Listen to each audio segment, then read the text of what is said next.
నమస్తే. మీరు చూస్తున్నారు news on face. Welcome to top news of the day. పశ్చిమాసియాలో ఇరాన్, ఇజ్రాయెల్ ఉద్రిక్తతల నేపథ్యంలో గల్ఫ్ ప్రాంతం నుండి చమురు సరఫరా దెబ్బతినే పరిస్థితి వస్తే భారత్కు అదనపు ఇంధనం అందించడానికి సిద్ధంగా ఉన్నామని రష్యా భరోసా ఇచ్చింది.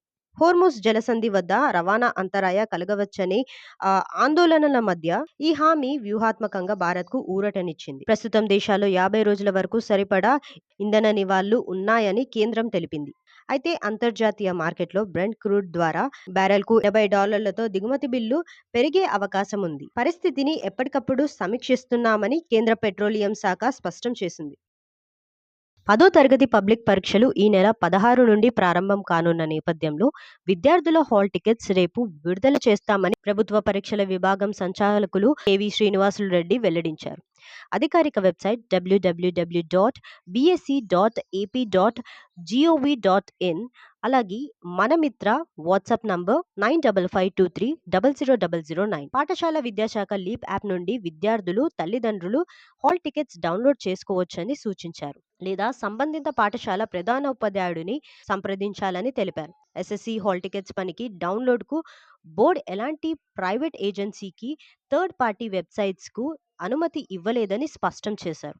ఇలాంటి వాటి ద్వారా హాల్ టికెట్స్ డౌన్లోడ్ చేయవద్దని విద్యార్థులకు సూచించారు. పాలు నయ్యే కాదు, దోమల రిఫిల్స్, సర్ఫ్, టీ ప్యాకెట్లు కూడా కల్తీవి. లాభాల కోసం కల్తీ రాయులు బరి తెగించారు.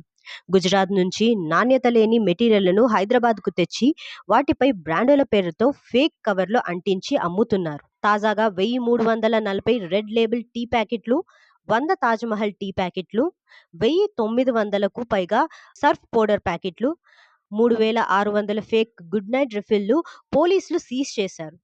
ఏదైనా వస్తువు కొనే ముందు దానిపై క్యూఆర్ కోడ్ను స్కాన్ చేసి తీసుకోవాలని సూచించారు.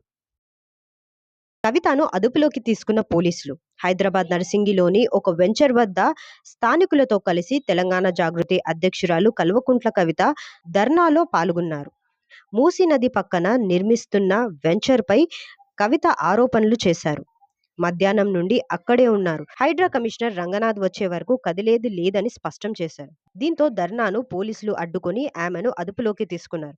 కవితతో పాటు పలువురు జాగృతి నాయకులను కూడా అరెస్ట్ చేశారు.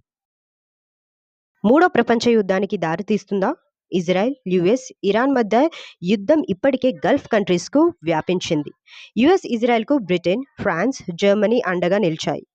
ఇరాన్కు సాయం చేస్తామని చైనా ప్రకటించింది. మిడిల్ ఈస్ట్లో మొదలైన యుద్ధం ఏషియా, యూరోప్ దేశాలకు పాకి మూడో ప్రపంచ యుద్ధానికి దారితీస్తుందా అనే చర్చ మొదలైంది.